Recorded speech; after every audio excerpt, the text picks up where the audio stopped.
Assalamualaikum warahmatullahi wabarakatuh. Perkenalkan, saya Aurali Felisandi dengan NPM 1954151001 dari Kehutanan kelas A. Di sini saya akan mempresentasikan hasil jurnal saya mengenai tumbuhan obat dengan judul Jenis dan Potensi Tumbuhan Obat pada Kawasan Adat Gunung Semarang, Kecamatan Tayan Hulu, Kabupaten Hanggau. Yang pertama ada pokok pembahasan. Yang pertama ada pendahuluan, yang kedua metode, ketiga hasil dan pembahasan, yang keempat kesimpulan. Yang pertama pendahuluan.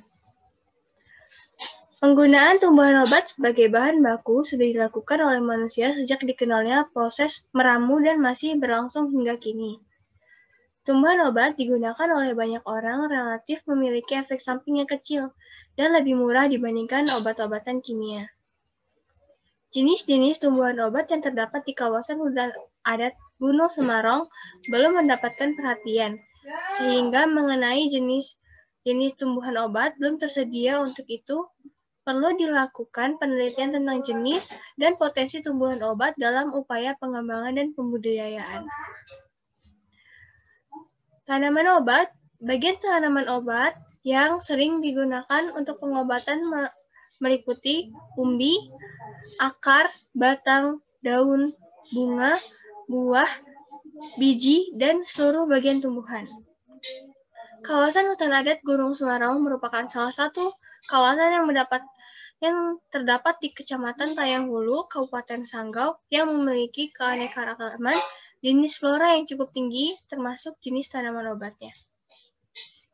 Tujuan dari penelitian ini adalah untuk mengetahui jenis dan potensi tumbuhan obat pada kawasan hutan adat Gunung Semarang, Kecamatan Tayan Hulu, Kabupaten Sanggau. Yang kedua adalah metode penelitian. Tempat penelitian ini dilaksanakan di kawasan hutan adat Gunung Semarang, Desa Mandong, Kecamatan Tayan Hulu, Kabupaten Sanggau. Dengan alat dan bahan yaitu GPS, kamera, parang, tali off, meteran, kuesioner, dan buku identifikasi tumbuhan obat.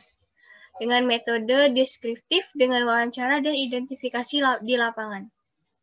Penentuan potensinya adalah dengan peletakan ganda yang diletakkan secara purposive sampling dan dipilih berdasarkan pengamatan. Dalam menentukan potensi pada kawasan hutan adat, Gunung Semarang menggunakan petak ganda yang diletakkan secara purposive sampling dan dipilih berdasarkan pengamatan yang menurut masyarakat setempat paling banyak terdapat jenis tumbuhan obat.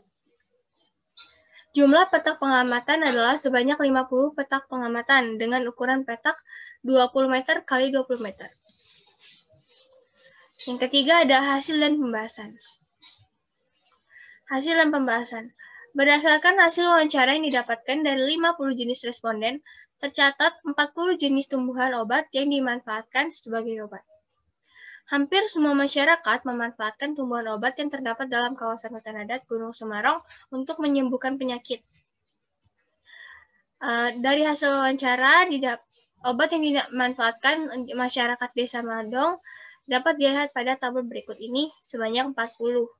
Mulai dari alang-alang, bawang hutan, belian, cempedak, cengkedok, dan lain sebagainya. Selanjutnya ada dari hasil pengamatan di lapangan terdapat 7 jenis tumbuhan obat yang tidak ditemukan pada lokasi penelitian dan ada 6 jenis tanaman obat yang dibudidayakan oleh masyarakat Desa Mandong seperti yang dapat dilihat pada tabel di atas. Berdasarkan hasil penelitian dari 40 jenis tumbuhan yang dimanfaatkan oleh masyarakat Desa Mandong, didapatkan 30 famili yang dirangkum berdasarkan familinya, dan ada beberapa famili yang memiliki 2 atau lebih dari 1 spesies. Jumlah tertinggi dari famili Euphorabiaceae yang memiliki 4 spesies dengan presentasi famili tinggi. Habitus tumbuhan yang ditumpulkan berdasarkan hasil wawancara dari 50 responden yang tertinggi adalah herba dengan persentase 42,4%, dengan habitus yang paling terendah adalah epifit dengan persentase 3,03%. Bagian dari tumbuhan yang paling banyak digunakan adalah daun dengan persentase 45,45%, dan yang paling terendah adalah bunga dan getah dengan rata-rata persentase yang sama sebesar 3,03%. Pengelolaan tumbuhan yang paling banyak ditemukan pada seluruh spesies tumbuhan yaitu dengan cara direbus dengan persentase tertinggi 42,4%, sedangkan di urutan terendah dengan cara direndam dengan persentase 3,03%, seperti yang dapat dilihat pada gambar di atas. Cara penggunaan obat dalam pengobatan yang paling sering digunakan masyarakat adalah dengan cara diminum dengan persentase 60,60%, yang paling sedikit digunakan adalah dengan cara dimakan dengan persentase 3,03%. Kegunaan untuk pengobatan penyakit dalam tabel di atas adalah lebih banyak digunakan pada penyakit dalam dengan persentase 69,69%, sedangkan tumbuhan obat yang digunakan untuk tumbuhan penyakit luar dengan persentase 30,30%.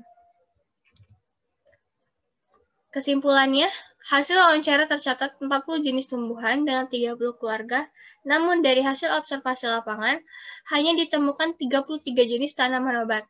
Dari 33 spesies yang tercatat ditemukan, 6 spesies obat tanaman dibudidayakan, dan 7 jenis yang tidak ditemukan di peta pengamatan.